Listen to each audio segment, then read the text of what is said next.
It's been 1 year since the Wairoa River burst its banks, flooding hundreds of properties on the south side of town, causing $40 million of damage.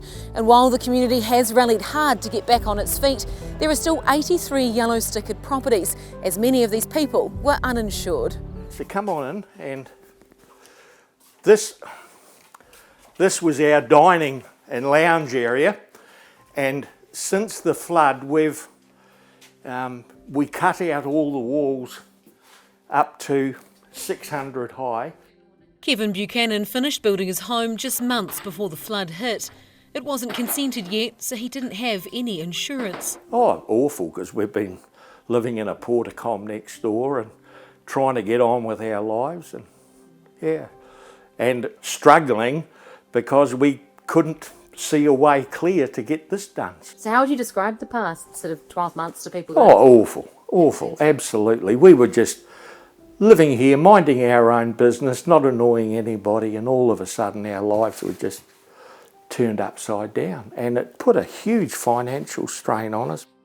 He's living on the pension, and without an insurance payout, he can't afford to repair his flood-damaged home, as he's renting this porticom in his paddock to live in with his family. I can say it's very small. Come in. Are you right in the boots? Yes. This is $225 a week. So you mustn't have much left at the end of the day. No, I get $450, $440 a week, and $225 goes on this. So Hard to save much to do. it is. It's pretty hard to fix the house when you've, trying to do it on what's left over from the pension. Kevin wants to see more financial support from the Hawke's Bay Regional Council, as they didn't open the Wairoa River bar before last year's flood, and a report found that if they had, then the flooding might not have been as bad. They could have at least come to my assistance after they flooded me and ruined our lives, because, we've lost over a year of our lives, and we were really happy over there. Have you ever seen it flood like this before? No, because it's always had the contractors opening up the bar. And this time, Regional Council wouldn't give permission for the contractors to open the bar, which was just nonsense, because every other time the river's flooded, they've opened up the bar. The Regional Council told RNZ an independent review made multiple recommendations, all of which have been or are being acted on. It also says Wairoa's had $200,000 of funding from the Regional Council to help with its recovery. New skirtings, and we've painted in here, and it's ready now for carpet. As for Kevin, he's hoping to move back into his home in a couple of months. The mayor heard of our plight and came and had a look, and he's been just fantastic, absolutely. And the mayoral fund, they gave us money, so we've ordered the new kitchen and stuff for the bathroom. So, hopefully 2 to 3 months we'll be back in here again.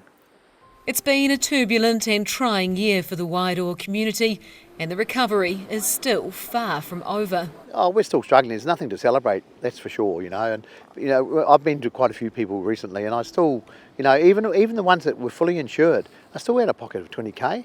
It's not their fault, and it's just so unfair on them, And, a lot of them were struggling to start with, and they've gone through that, and, it was heartbreaking.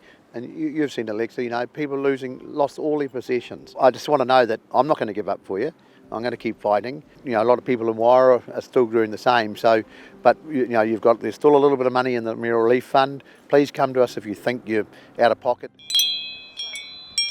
The fund has helped people like 84-year-old Wairoa Low, who has just moved back into her home. It wasn't water from up the river, it was water from the sea, because the bar wasn't open. Now, if that bar had been open, this has never, ever flooded, this area. Never. And it came up to be thigh high, the water in the house. But as she tried to escape in her car, she hit a fence. The floodwaters were rising up over her seat when the local vet appeared with a horse. She said, "Get on the horse. You can't leave you here. We'll put you on the horse." And I said, no, I fall off horses. I'll never get on a horse. And so she said, we'll get you up. They put me on the horse, Amber, and we walked out carefully because the horses couldn't see where they were going. The water was up to our chest, and then we came out onto the road. After the flood, her home was yellow stickered, so she lived in this caravan. Yes, this is where I stayed for just on 11 months, 10 months. What was it like living in here for that longer period of time? I was in here with 3 cats, and I like camping because I'd had a camper van, so that didn't really worry me.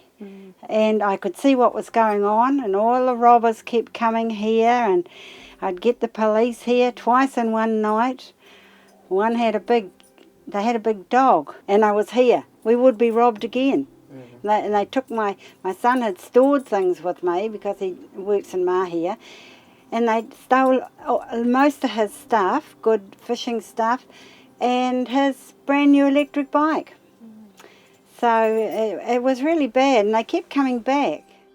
But despite all that's been thrown at her, Irel is feeling optimistic about what lies ahead. It's very hard, but it's come to the end now, and look at the day. We've got a lovely sunny day.